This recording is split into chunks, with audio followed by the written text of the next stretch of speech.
ಶ್ರೀನಿವಾಸ ಗೋವಿಂದ, ಶ್ರೀ ವೆಂಕಟೇಶ ಗೋವಿಂದ ಗೋವಿಂದ, ಹರಿ ಗೋವಿಂದ, ವೆಂಕಟರಮಣ ಗೋವಿಂದ.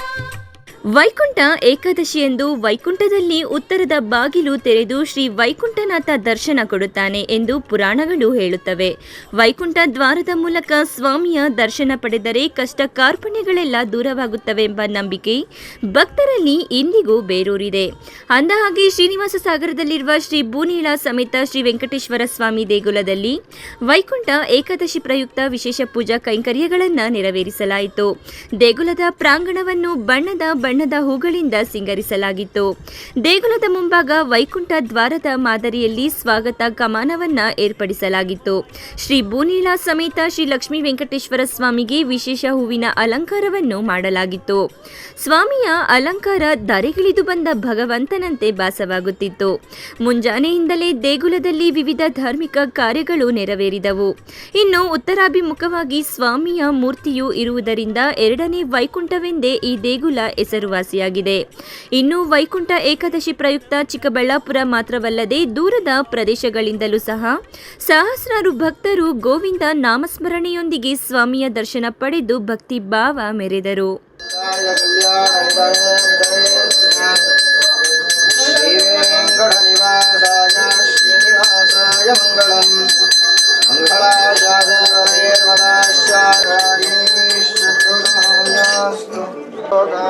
ವೆಂಕಟೇಶಾಯ ಮಂಗಳಂ.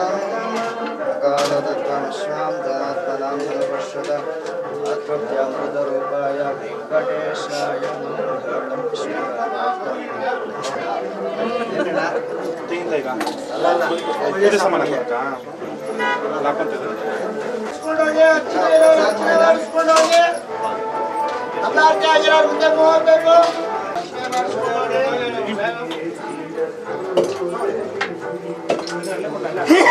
ಗೋವಿಂದ ಗೋವಿಂದ ಗೋವಿಂದ ಗೋವಿಂದ, ಇಂದಿರಾರಮಣ ಗೋವಿಂದ, ಲಕ್ಷ್ಮೀರಮಣ ಗೋವಿಂದ.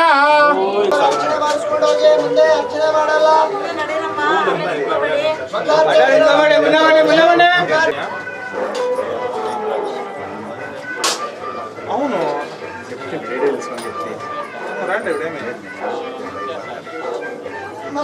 ఎంతసేపు రాత్రి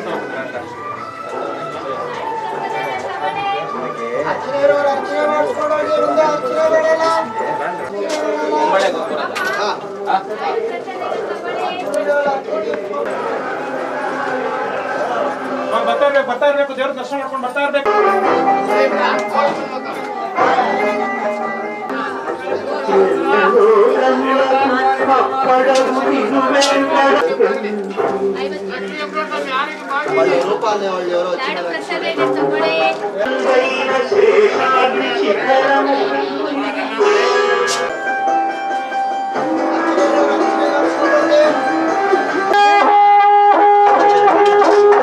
ಶ್ರೀ ಗುರುಭ್ಯೋ ನಮಃ. ಹರಿ ಓಂ. ಶ್ರೀಯಕಾಂತಾಯ ಕಲ್ಯಾಣದೇ ನಿಧೇರ್ಚನ ಶ್ರೀ ವೆಂಕಟ ನಿವಾಸಾಯ ಶ್ರೀನಿವಾಸಾಯ ಮಂಗಳಂ.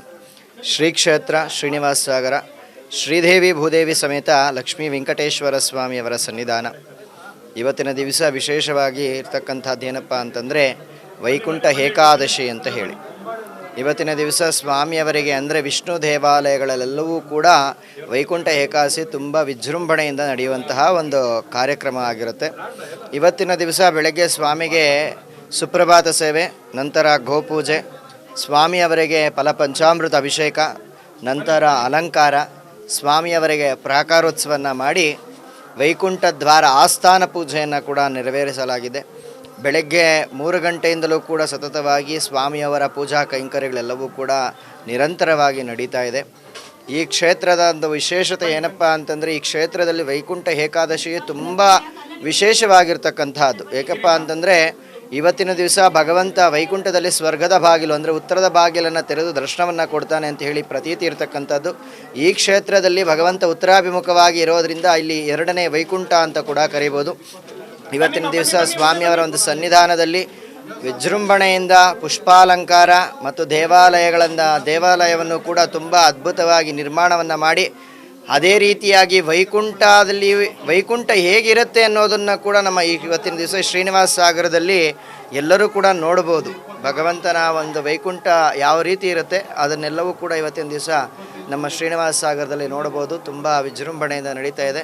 ಬೆಳಗ್ಗೆಯಿಂದಲೂ ಕೂಡ ಭಕ್ತಾದಿಗಳು ಭಗವಂತನ ದರ್ಶನವನ್ನು ಪಡೆದು ಪುನೀತರಾಗ್ತಾ ಇದ್ದಾರೆ. ಸಹಸ್ರಾರು ಜನ ಬರ್ತಾ ಇದ್ದಾರೆ, ಸಾವಿರಾರು ಜನ ಬಂದು ದೇವರ ದರ್ಶನವನ್ನು ಮಾಡಿ ತೀರ್ಥ ಪ್ರಸಾದ ಮಂಗಳಾರತಿ ಕೂಡ ಎಲ್ಲವೂ ಕೂಡ ತಗೊಂಡು ಹೋಗ್ತಾ ಇದ್ದಾರೆ. ಸರ್ವೇ ಜನ ಸುಖಿನೋ ಭವಂತು, ಲೋಕ ಸಮಸ್ತ ಸುಖಿನೋ ಭವಂತು ಎಲ್ಲ. ಅದೇ ರೀತಿ ಚಿಕ್ಕಬಳ್ಳಾಪುರ ನಗರದ ಶ್ರೀ ಲಕ್ಷ್ಮೀ ವೆಂಕಟೇಶ್ವರ ಸ್ವಾಮಿ ದೇಗುಲದಲ್ಲಿಯೂ ಸಹ ವೈಕುಂಠ ಏಕಾದಶಿ ಪ್ರಯುಕ್ತ ವಿಶೇಷ ಪೂಜಾ ಕೈಂಕರ್ಯಗಳು ನೆರವೇರಿದವು. ಸ್ವಾಮಿಯ ದರ್ಶನಕ್ಕೆ ನೂರಾರು ಭಕ್ತರು ಸರತಿ ಸಾಲಿನಲ್ಲಿ ನಿಂತಿದ್ದ ದೃಶ್ಯಗಳು ಸಾಮಾನ್ಯವಾಗಿತ್ತು.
ಚಿಕ್ಕಬಳ್ಳಾಪುರ ತಾಲೂಕಿನ ನಾಯನಹಳ್ಳಿ ಗ್ರಾಮದ ಶ್ರೀ ಚೆನ್ನಕೇಶವ ಸ್ವಾಮಿ ದೇವಾಲಯದಲ್ಲಿ ವೈಕುಂಠ ಏಕಾದಶಿ ಪ್ರಯುಕ್ತ ವಿಶೇಷ ಪೂಜಾ ಕೈಂಕರ್ಯಗಳು ನೆರವೇರಿದವು. ದೇಗುಲವನ್ನು ವಿವಿಧ ಹೂಗಳಿಂದ ಸಿಂಗರಿಸಲಾಗಿತ್ತು. ವಿದ್ಯುತ್ ದೀಪಗಳ ಅಲಂಕಾರದಿಂದ ಇಡೀ ದೇಗುಲ ಜಗಮಗಿಸುತ್ತಿತ್ತು. ಚೆನ್ನಕೇಶವ ಸ್ವಾಮಿಗೆ ವಿಶೇಷವಾಗಿ ಅಲಂಕಾರ ಮಾಡಲಾಗಿತ್ತು. ಸ್ವಾಮಿಯ ದರ್ಶನಕ್ಕೆ ಮುಂಜಾನೆಯಿಂದಲೇ ಭಕ್ತರು ಆಗಮಿಸಿದ್ದರು.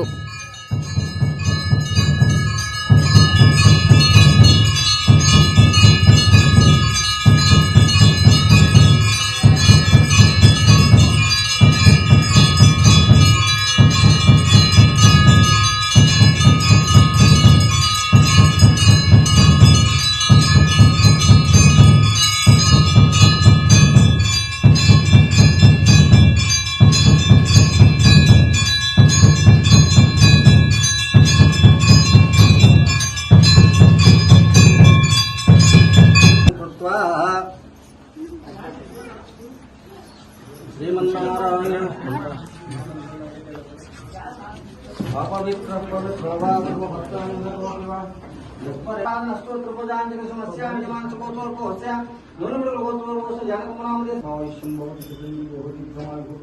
दीर्घायुष्मान भवति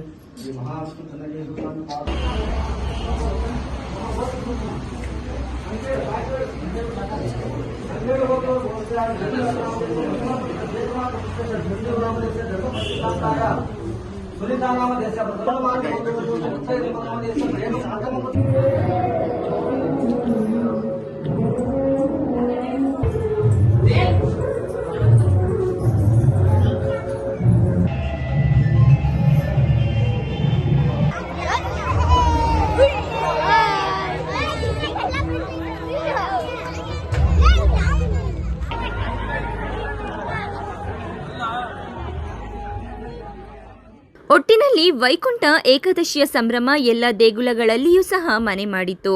ಗೋವಿಂದ ನಾಮಸ್ಮರಣೆಯೊಂದಿಗೆ ಸ್ವಾಮಿಯ ದರ್ಶನ ಪಡೆದು ಸಹಸ್ರಾರು ಭಕ್ತರು ಭಕ್ತಿಯಿಂದ ಮಿಂದೆದ್ದರು. ಕ್ಯಾಮರಾಮನ್ ಪ್ರವೀಣ್ ಜೊತೆ ಲಕ್ಷ್ಮೀನಾರಾಯಣ್, MMTV ನ್ಯೂಸ್, ಚಿಕ್ಕಬಳ್ಳಾಪುರ.